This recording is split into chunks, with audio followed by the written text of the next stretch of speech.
Sorry sorry, আসতে হয়ে গেল একটু লেট, তোর জন্য রেডি হয়ে হেয়ারটা করেছি আমি সেট। তারপর বল কেমন লাগলো এতদিন দূরে থেকে? কাছের থেকেই ব্যাপারটা হয়, দূর থেকে কি আর ভালোবাসা টেকে? এটা কোনোদিনই হবে না। ट्रेलर है, पिक्चर अभी बाकी है, मैं बोला है ना, पिक्चर अभी बाकी।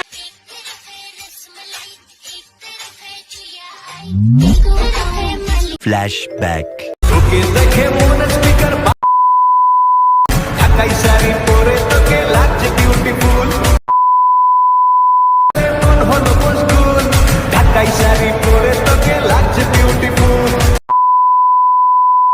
এম্পায়ারে চলছি। হাই। এত লেট? কখন থেকে আমি ওয়েট করছি। সরি সরি, আসতে হয়ে গেল একটু লেট, তোর জন্য রেডি হয়ে হেয়ারটা করেছি আমি সেট।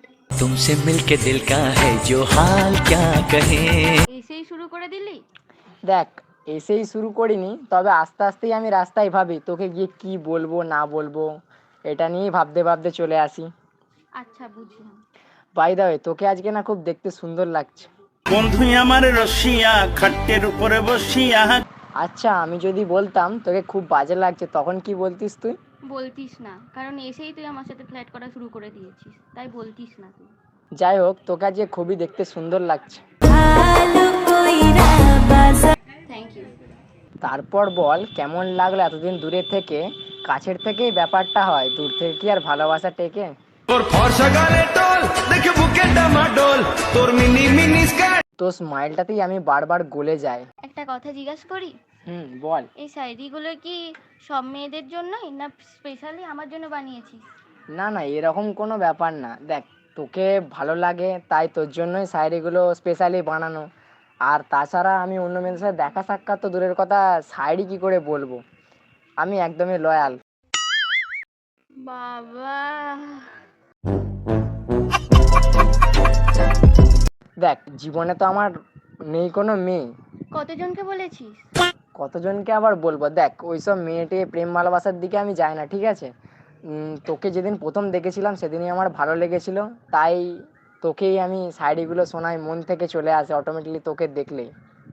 বাহ, খুব ভালো। ব্যাপারটা কি জানিস তো, সামনে যদি সুন্দর কেউ বসে থাকে না, তাহলে অটোমেটিকলি মন থেকে সুন্দর সুন্দর শায়েরি চলে আসে। অ্যাকচুয়ালি তোকে দেখার পর রাতে খুব কষ্টে ঘুম আসে, তোর ওই মিষ্টি মুখটা শুধু আমার চোখের সামনেই ভাসে। দেখ, আমি চোখ বন্ধ করলেই তোকে দেখতে পাচ্ছি, চোখ খুললেই তোকে দেখতে পাচ্ছি, এরকম একটা নিজেদের মধ্যে সামথিং সামথিং ব্যাপার না? Nothing nothing. তুই যে কবে বলবি যে হ্যাঁ আমাদের মধ্যেও একটা সামথিং সামথিং ব্যাপার আছে? এটা কোনোদিনই হবে না। জানি না কি করে থাকবো, তুই কি জাদু করলে, তোকেই কিন্তু সামলাতে হবে তোর ভালোবাসায় পড়লে। আমাকে কেন সামলাতে হবে? কারণ তোর ভালোবাসায় পড়লে তোকেই তো সামলাতে হবে না? না। দেখ, তোর জন্য এত সুন্দর সুন্দর শায়েরি বলছি, মিষ্টি মিষ্টি কথা বলছি, তোর কি মনে হচ্ছে না যে ছেলেটাকে বলি? আমার মনে হচ্ছে না। এতটা মনে হতে হবে না, একটুখানি মনে হলেই হবে। একটুখানিও মনে হবে না। দেখ, আমার একটা দাদা আমাকে বলেছিল, হাল ছেড়ো না বন্ধু জীবনে, ঠিক আছে? একদিন না হলেও একদিনে ঠিক নিশ্চয়ই হয়ে যাবে। তোমারও চরণ তলে গড়ায় গড়ায়। প্রথম আলাপের পর আমি বুঝিনি তুই এতটা কাছের হবি, আমার মতো ভালোবাসার মানুষ তুই কোথায় আর পাবি? পাবো না, আর পাওয়ার দরকারও নেই আমার। কেন? আমি তো চাই তুই মনে মনে পাস। না, পাওয়ার দরকার নেই আপাতত। বলছি, একটা কথা বলবো? বলো। বলছি, শাড়ি পরে তো এসেছিস, তো মন্দিরে যাবি না আমার বাড়ি যাবি? কেন আমার বাড়ি যাব? কেন, আমার বাড়ি চল। কেন যাব? শোন, ছেলে আমি যেমনই হই না, মন থেকে পুরো হিট। ঘরে তুই জানিয়ে দিস জামাই হয়ে গেছে ফিট।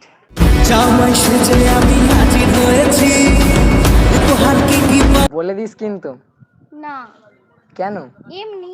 তুই কেন বুঝিস না আমাদের মধ্যে একটা সামথিং সামথিং ব্যাপার আছে?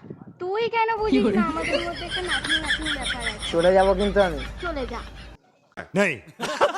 এখন থেকে শ্রেষ্ঠা শুধু তোমাকেই নিয়ে ভাবতে চাই, আর আর কাউকে আমার জীবনে লাগবে না, তোকেই আমার বাড়ির বউ হিসেবে পেতে চাই। বাবা, বুঝতে পেরেছি। তুই যে বললি বুঝতে পেরেছিস কথাটা, আমি কতটা খুশি হলাম জানিস, যে 1% হলো তুই বুঝতে পেরেছিস। অনেক তো বাজলো, এরপর বাড়ি যাওয়া যাক। বাড়ি চলে যাবি? হ্যাঁ ঠিক আছে, আসছি তাহলে, অনেক তো বাজলো, এরপর বাড়ি যাই। আচ্ছা ঠিক বাই। আছে। হ্যাঁ একবার যেই ঘুইরা তাকাস লাগে ঝাকাস, পদ্মা নদীর ইলিশ খাইয়া রূপখানা কি ঝকঝকে বানাস।